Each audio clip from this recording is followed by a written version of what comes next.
There are massive changes coming to the ESL world that are starting in China.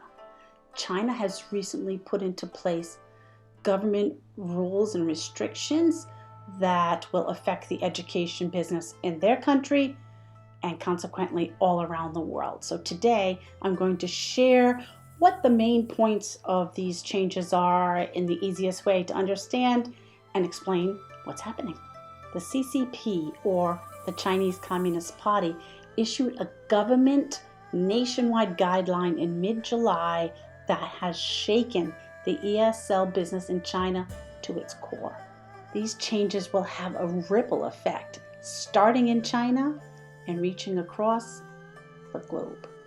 Let's look at the main points of the policy and explore a little bit about why experts think it was put in place. The Chinese government had been threatening to make these changes for quite some time, but now they've finally done it.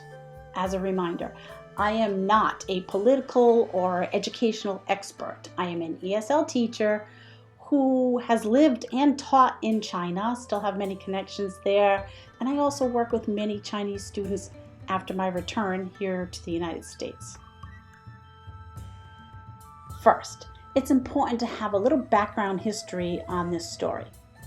The Chinese post-secondary landscape includes universities, colleges, and technical schools, with the universities at the top and technical schools often looked down upon as a last resort.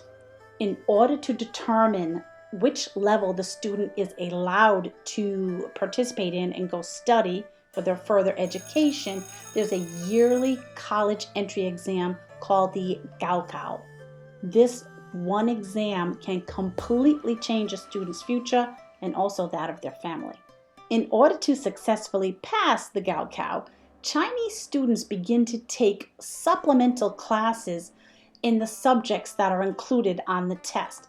These include the core curriculum classes that are a part of these new guidelines, and that includes Chinese, mathematics, history, chemistry, biology, physics, geography, politics, and of course, English. The newly issued mandates concern the core curriculum only and for students up to high school age, which is usually 18. Here are the rules. There are to be no supplemental training classes for children on the weekends, on national holidays, during school vacations or school breaks, or after 9 p.m. at night. All of China is on one time zone, so it's easy to track the 9 p.m. deadline. The government's reason is that children need to spend more time playing and actually being children. This would include simple things like relaxing, playing with their friends, watching a little TV, something many kids haven't done since they were 9 or 10 years old. All of their free time is spent studying. Many ESL teachers know that these restricted times are some of the most popular and busiest times to be teaching because it's when these students are looking for classes. I've worked with students as late as 11 p.m. teaching them English literature, grammar, and writing, and they hadn't graduated from high school yet. The next restriction is that private education schools must re-register their companies as nonprofits. The $120 billion with a B dollar education sector has been hit hard, and stocks have plummeted. Once these guidelines were published, there was a bit of a panic with many companies. This news affects companies in China and all around the world. Another restriction is that off-campus tutoring cannot include overseas educational courses. There's also now a ban on hiring teachers from overseas to teach Chinese students online. Think about VIP Kid, Go-Go Kid, Magic Ears, Q Kids, Wales English, Palfish, and many others that cater to the younger market. There's also been a rumor that EF, English First, has stopped promoting their courses and classes to younger children under the age of 6. Many of these online companies do not actually hire their teachers, but they take them on a freelance basis. So before this discussion really gets into our freelance teachers, actual employees, many companies have just laid people off, have cut their classes, have let teachers go, or reminded them that they can only continue to work for them while they finish out a contract that they're already in, because many parents pay for a program that lasts a specific amount of time, some of them as long as a year. These companies are not willing to wait and see what happens.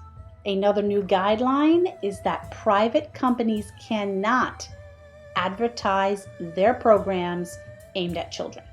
If they cannot advertise, how are the parents going to find out which program is the best for their child?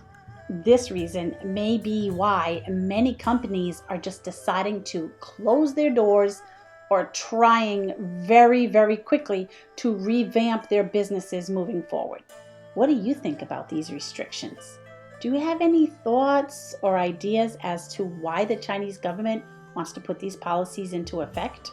One of the most talked about reasons is the rapidly declining birth rate in China. Beijing had first removed the one-child policy and then increased it to 2 children, and now is actually encouraging families to have more children, as many as they can afford. Many parents have stated that the rising costs of living in China prevents them from having another child. And part of this cost is the extra money that they set aside and feel is required to give their child a fantastic education, to give them a chance in the extremely competitive education world.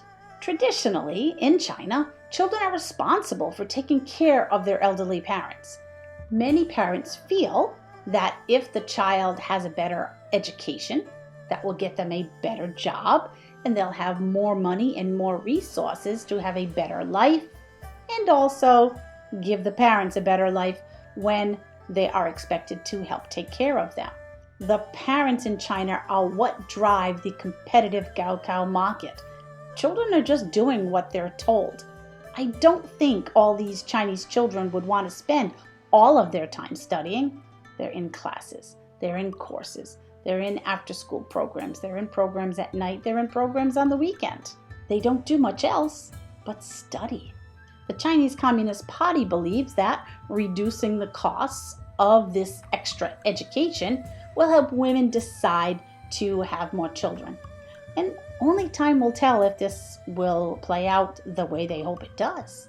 The other factor leading to these decisions is the rising xenophobia in China, which is a fear and dislike of foreigners.